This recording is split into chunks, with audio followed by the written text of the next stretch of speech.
Need some coins or MT for that God Squad you've always wanted? For fast and cheap currency, make sure to check out MMOEXP.com and use code ZERK for 5% off your order. The whole thing wobbin', wobbin'. When I come around, got the whole thing wobbin'.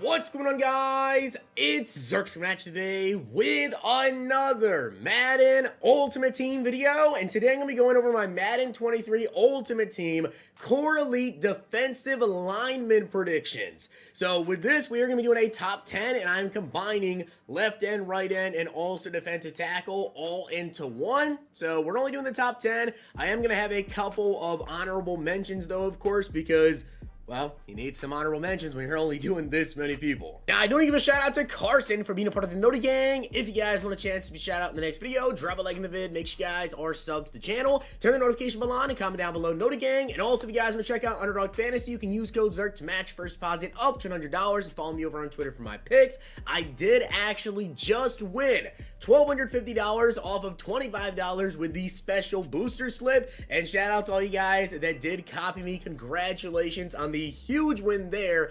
And if you guys did not already check out the giveaway I'm currently running over on Twitter, I am giving away 5 all Madden editions of Madden 23, so check that tweet out. That link will be at the top of the comment section. So as you guys can see, here are the defensive linemen from this year in Madden 22. Starting off at 88 overall, we had Aaron Donald, Garrett, Chris Jones. You guys can kind of see exactly how the list does go down. Now, of course, there are a lot of, 80s, 81s, and 82s, but because I am combining all of the positions, I will let you guys know the lowest overall player actually on my top 10 list is an 83. However, I do want to say some honorable mentions because I feel like these guys could potentially be 83 overalls or maybe just slightly beneath that. But I do want to say Jeffrey Simmons, I'm not sure exactly what they're going to do with him, but he could potentially be an 83. Brian Burns as well, potentially an 83. And then also Fletcher did have a little bit of a down year. He only had like 35 tackles, 3.5 sacks, a slightly down year. So he is an 85 Madden 22.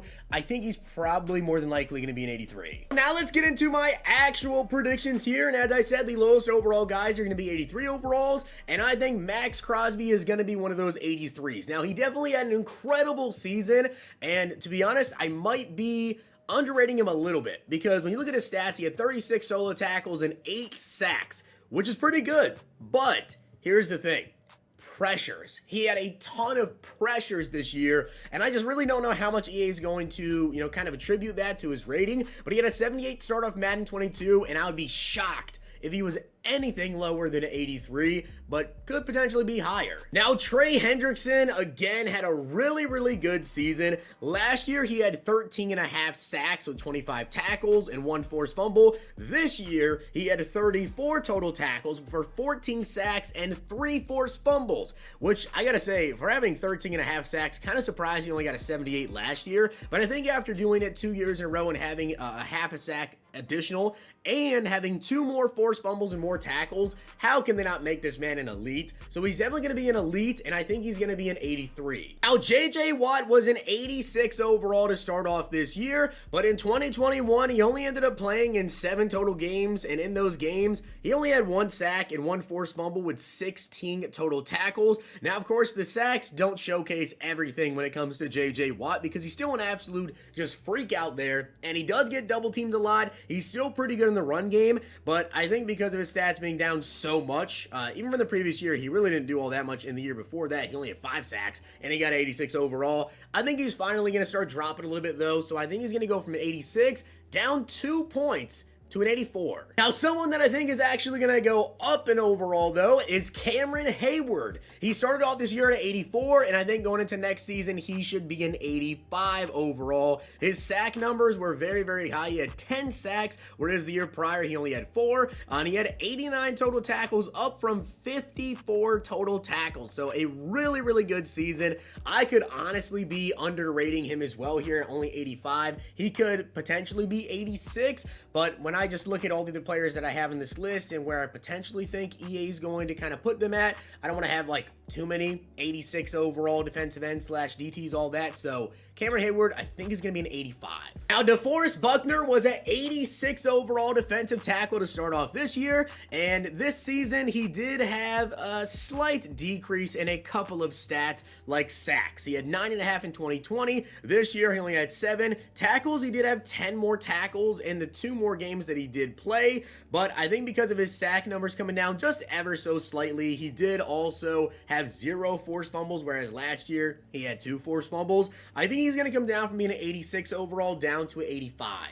Now, Cameron Jordan to start off Madden 22 was an 85 overall, but this season, playing exactly 16 games, and the year before that he also played in 16 games, he went from 7.5 sacks to 12.5 sacks, added an additional forced fumble as well. The tackle numbers were very similar, 51 and 59, so, plus 8 there still for Cameron Jordan this season. So with the increase in the sacks especially, I think he goes up from an 85 to an 86. I personally think that Nick Bosa is going to get a very, very nice jump from an 83 up to an 86 overall, and hopefully they do his speed a little bit better for this next year, because this could be a really, really good card to start off the year. He's always a great pass rusher, but he had 15.5 sacks this season, which was 4th in the NFL, 4 forced fumbles, and he also had 52 total tackles. So Nick Bosa, along with 4 forced fumbles, I think it's a +3 overall up to 86. And Chris Jones started off Madden 22 with an 87 overall,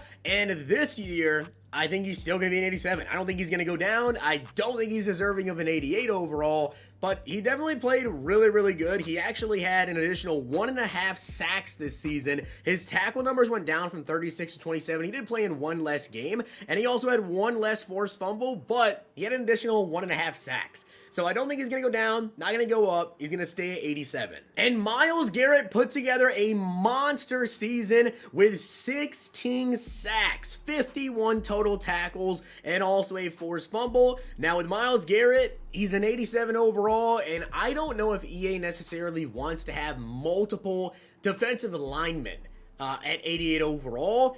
If they do, then Garrett could get an 88. He had a monster season. He definitely could get an 88. But I feel like he's just going to be an 87 again. Still, great season, of course. And of course, Aaron Donald had an 88 overall to start off this year. And once again, I think he's going to be an 88 overall again. His sacks went down from 13.5 to 12.5, but he still had 4 forced fumbles. His total tackles, he actually posted a career high 84 total tackles. The year before, only 45 total tackles. So definitely had way more tackles there. Run stuffs, he had 16, whereas the year before he only had 7. So yes, Aaron Donald, the best defensive lineman potentially in NFL history. Not surprisingly at all, I have staying at an 88 overall. So that is it for my defensive lineman predictions. If there are any pass rushers that you're thinking of off the top of your head right now that you're like, where's this guy at? Well, that's because they're probably an outside linebacker. So be on the lookout for that video. That one's probably going to go up after this tomorrow. So with that being said, guys, I hope you enjoyed the video. And if you did, make sure you guys drop a like in the video. And of course, hit that sub button down below. I'll see you guys next time.